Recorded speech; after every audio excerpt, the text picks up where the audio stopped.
Preview YouTube, it's your boy Clutter Butter, and today I'm bringing you an episode where we're going to compare Stardew Valley to Story of Seasons and Harvest Moon. After we do some quick comparisons, I'm going to give you my decision at the end of the video as to which game I think you should buy. As far as Harvest Moon goes, any game up until Harvest Moon The Lost Valley is a completely solid game, dating all the way back to this version that you see here, the 1997 version that came out on Super Nintendo. When I play the most modern farming game, which is Stardew Valley, I get pumped because it reminds me of this original Super Nintendo Harvest Moon. The cool thing about the 1997 Super Nintendo version of Harvest Moon is that you can buy it on your Wii U from the eShop. That way you don't have to go out of your way to find the cartridge and a Super Nintendo to play it on. Although reminiscing in the past with Super Nintendo games is nice, Back to Nature is actually my favorite Harvest Moon game out of the entire franchise. And this title was released on PlayStation 1. It's very reminiscent of the Nintendo 64 graphics you see in Harvest Moon 64. However, I know you may be asking yourself, Clutter Butter, why did you not pick Another Wonderful Life with its realistic farming? And that's because Another Wonderful Life was an awesome title for the GameCube. However, I didn't really enjoy it as much as the PlayStation 1 version Back to Nature.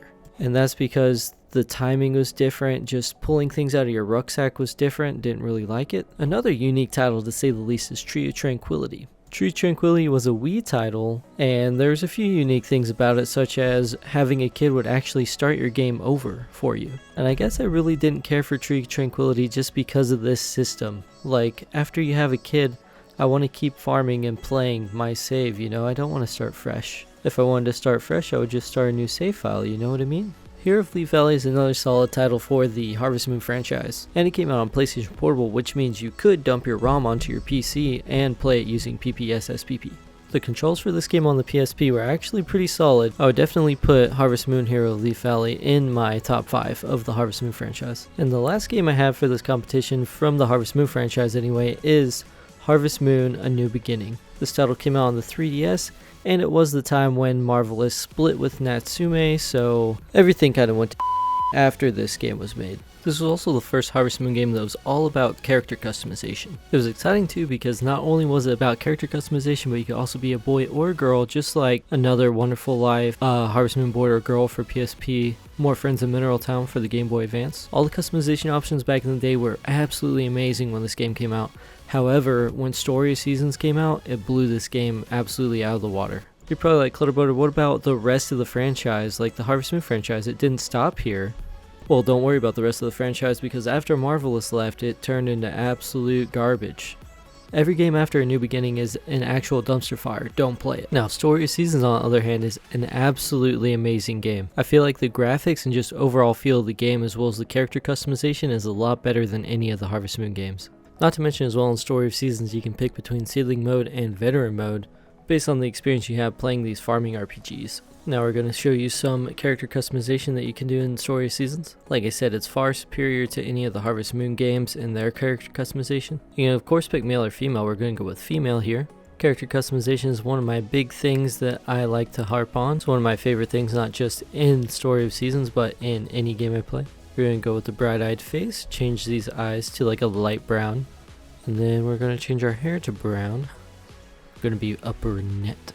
But there's so many different options. You can see up in the top right that there's 22 different hair colors. And then of course you can pick your birthday, change your name, and then in Story of Seasons you can actually pick a type. Like you can be a sporty person, you like to play sports, or you can be a charmer and be more charming towards people. Fishers of course like to fish.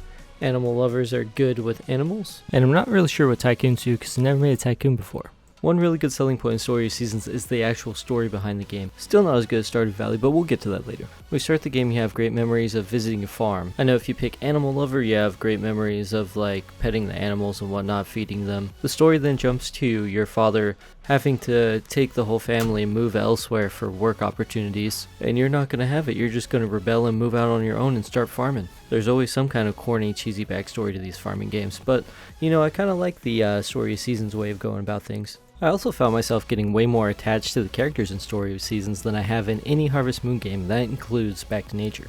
So if you play Story of Seasons, especially Trio of Towns, you're going to find yourself way more attached to the characters' development, their personalities, what they like to do around the town. I haven't had bonding experience with characters like this since I played Back to Nature on my PlayStation 1. Speaking of character development, let's get into the game that has the best character development, and that is Stardew Valley. Well, actually, let's go ahead and say let's get into the best overall game. That's right, this is going to be the #1 game that I pick out of these three. And I'm going to tell you why. First of all, look at the character customization. This character customization is very in-depth, very nice. You can pick the hue and color of like every single thing that you can customize, your pants color, eye color, hair color. Noticeably, you can also pick if you have a cat or dog, if you want to be male or female.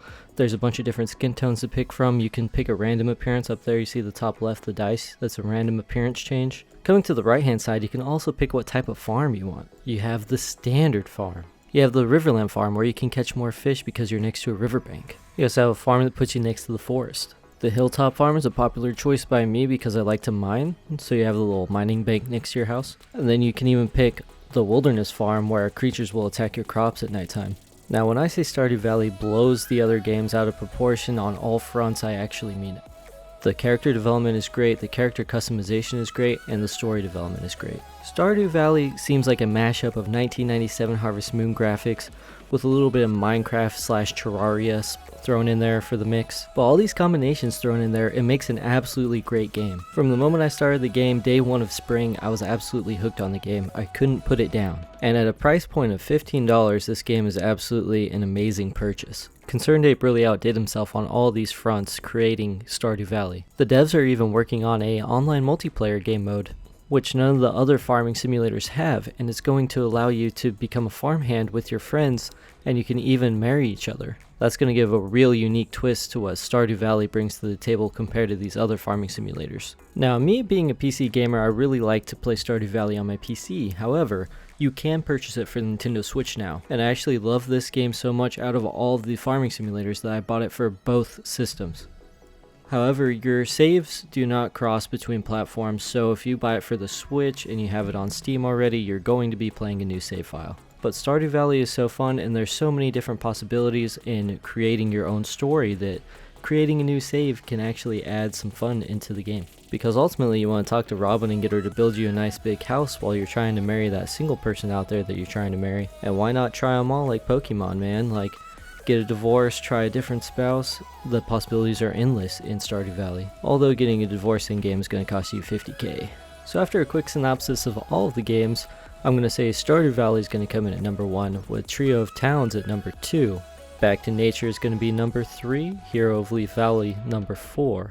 And coming in hot at #5, we're going to have Harvest Moon: A New Beginning. And like I said, I really wouldn't recommend you playing any Harvest Moon past A New Beginning unless you absolutely must try out the dumpster fire for yourself. Just save yourself the trouble, spend the $15, and enjoy Stardew Valley. Hopefully I'll see some of you guys online once they release the online multiplayer. Go ahead and comment down below with your opinion on who should have won. And for now, this is your boy Clutter Butter signing out. Peace.